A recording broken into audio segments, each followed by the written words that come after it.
गुण दोषों से ही मनुष्य निर्मित है। सब में ही थोड़े बहुत अच्छे बुरे गुण होते हैं। पराये दोष और गलतियां न ढूंढकर अपनी ढूंढो। दूसरों के गुणों को और अपने दोषों को बढ़ाकर देखना तथा दूसरों के दोष और अपने निज गुणों को छोटा करके देखना।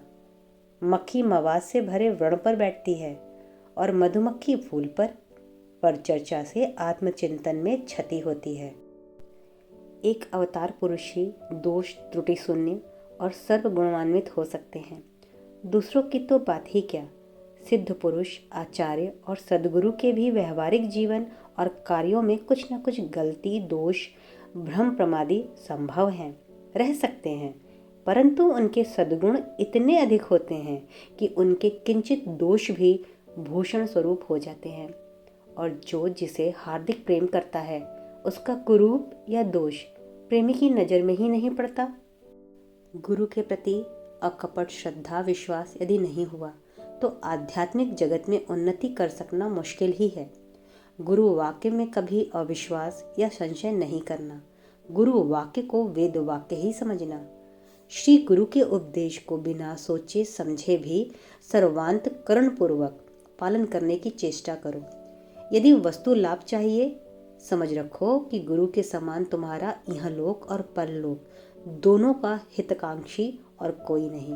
गुरुपदेष्ट मार्ग का निष्ठा के साथ साधना करना ही उनकी यथार्थ सेवा है।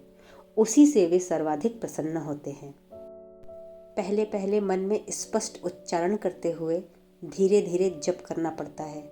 इसी से देरी होती है और शायद घंटे में 2-3 हजार से ज़्यादा नहीं होता।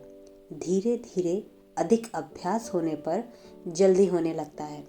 तब प्रति घंटे 8-10 भी अनायास भी हो जाता है। जप करते समय मन को मंत्र और मंत्र के प्रतिपाद्य इष्ट पर एकाग्र करने का प्रयत्न करना चाहिए। स्वयं यत्न किए बिना गुरु ही तुम्हें वस्तु लाभ नहीं करा दे सकते। गुरु तुम्हारा मार्ग प्रदर्शन कर सकते हैं, तुम्हारी सब भूल और संशय मिटा सकते हैं, विपत्तगामी होने पर सावधान कर सकते हैं, मार्ग में लगा दे सकते हैं, यहाँ तक कि हाथ पकड़कर कुछ दूर ले जा भी सकते हैं। पर रास्ता तो खुद को ही चलना पड़ेगा। वे कंधों पर बैठाकर तो तुम्हें गंतव्य स्थान पर पहुंचा नहीं आएंगे। मार्ग दीर्घ और दुर्गम है, इसमें संदेह नहीं, पर इसीलिए मुझे तो बनेगा ही नहीं कहकर बीच रास्ते में ही बैठ जाने, डरने या आशा छोड़ देने से कुछ नहीं होगा। या तो तुम आगे बढ़ोगे या पीछे फिरोगे। फिरने पर जो कुछ पाया था वह भी गायब हो जाएगा।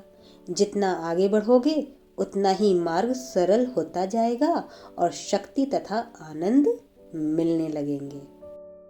खुद के भीतर यदि सार पदार्थ नहीं है तो बाहर की कितनी भी सहायता मिले उससे कुछ नहीं होगा। ऊसर पथरीली जमीन में बीज बोकर सिंचाई और निदाई का क्या फल होगा। खराब जमीन को भी जैसे अनेक उपायों से ठीक किया जा सकता है, वैसे ही विषयी लोगों को भी गुरुदत्त उपदेश को सरल विश्वास, निष्ठा और अध्यवसाय के साथ यदि पालन करें तो परमार्थ फल की प्राप्ति की जा सकती है। तब जीवन मधुमय अमृतमय हो जाएगा।